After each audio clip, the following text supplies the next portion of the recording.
5 ways in which you can invest in gold that nobody's telling you about. My name is Lunga Kuzwa. I'm an accountant based in Sandton. The first way in which you can invest in gold is by buying shares in a gold mining company. Now, there are various pros and cons associated with investing in a gold mining company.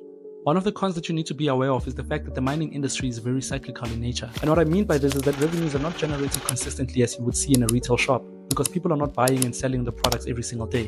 When it comes to a mining company, particularly one that is mining gold, there are usually delays between the time when the mining is actually going to commence and the time that they actually extract the gold from the ground. Mining and extracting resources from the ground is a very complicated process, and there's a lot of costs that are going to be involved, particularly at the beginning of the process, in order to ensure that because mining is very expensive, they need to make sure that once they do start mining, they're going to do it as efficiently as possible. So they're going to try and make sure that all safety concerns are going to be addressed at the beginning, and they're going to incur a lot of costs in making sure that the machinery is set up properly and is operating effectively. The second way in which you can invest in gold, and I do not recommend, although I probably will not take my own advice here, because if I have enough money, I am probably going to do this, but that is to invest in actual physical gold. And the reason that I do not recommend this is because there's a lot of risks associated with holding physical gold. One of the risks is obviously that somebody can break into your house and steal the gold. Now you might say, I'll keep my gold in a safe, but if somebody comes with a gun, points it to your head and says, open that safe, you open in that safe. The third way in which you can invest in gold is by investing in what is known as an ETF, which is an exchange traded fund. So what happens in an ETF is that there will be a fund, and you alongside other investors are going to put money into this fund. So let's say, for argument's sake, that this fund is worth 10,000 Rand and you happen to have invested 1,000 Rand. What happens here is that the government.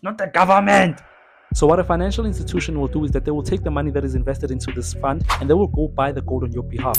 Now that you have gold that is worth 10,000 Rand, remember you invested 1,000 Rand, so that means you own 10% of the gold that is inside this fund. And the reason that I recommend buying an ETF is that now you do not need to worry about the risk of owning physical gold. All of that has already been mitigated for you by the financial institution. You do not need to worry about a safe.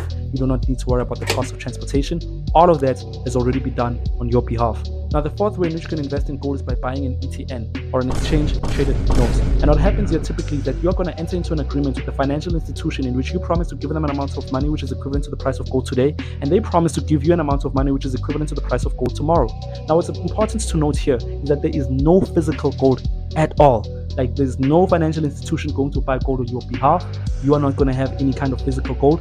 All you will have is a contract that stipulates that you are entitled to an amount that is equivalent to the price of gold at this point in time. And you might still be wondering, what do I mean there is no gold? Well, this is because this is known as a derivative. What a derivative does is that it will check the price of gold without you needing to have the gold itself. And if the price of gold goes up, you can now exchange a derivative, in this case an ETN, you exchange traded notes, for the amount of money which is equivalent to the price of gold at this price. So if the price of gold goes up, your contract is worth a lot more. If the price of gold goes down, your contract is worth a lot less. And the fifth and final way in which you can invest in gold is by